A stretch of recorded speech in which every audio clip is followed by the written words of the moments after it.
So let's talk about how I lost £500,000 and let's talk about the lessons learned which make sure that you don't do the same thing. Right, the story first. When I started, and if you're starting, you've probably heard the same thing. Everybody talks about HMOs, which are houses of multiple occupation or shared houses.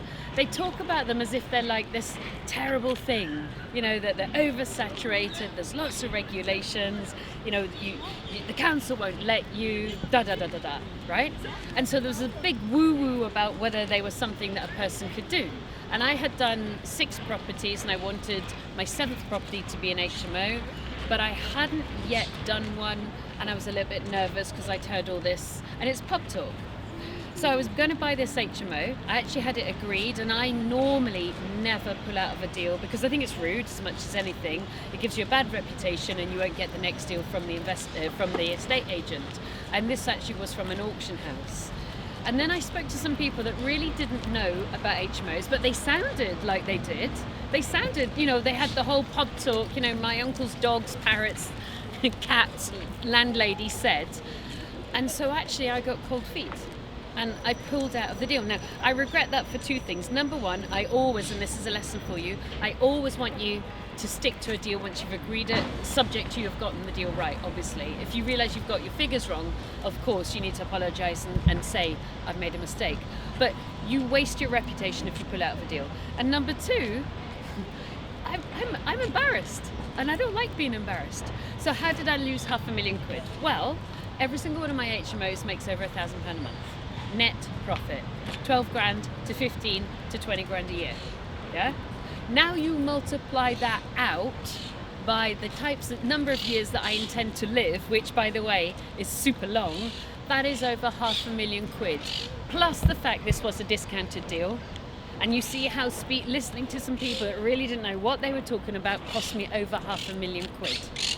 So what do you do about it? Because if you don't know what you're talking about, and I didn't know about HMOs in the first place, then they sounded as if they knew what they were talking about. So I was kind of seduced into thinking that they were experts.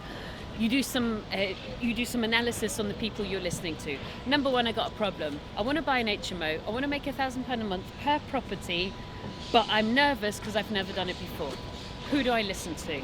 I download information on the council website. It tells you everything you need to know about the physical regulations and the planning regulations.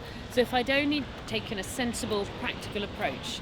Number 2, I talk to people who've got 20, 30, 40, 50, 60, 70 HMOs who have done it to the point they could do it standing in their heads, not people in the pub or the cafe that have maybe done one and it went wrong because they didn't take their advice, they didn't do their research, okay? So you make sure you are talking to people who are very experienced before you actually listen to their advice.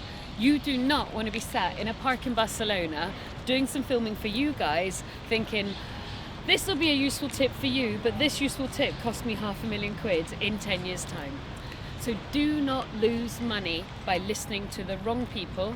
And those wrong people are, number 1, people that tell you it's super easy, you can do it super fast with no input of time, money and skills.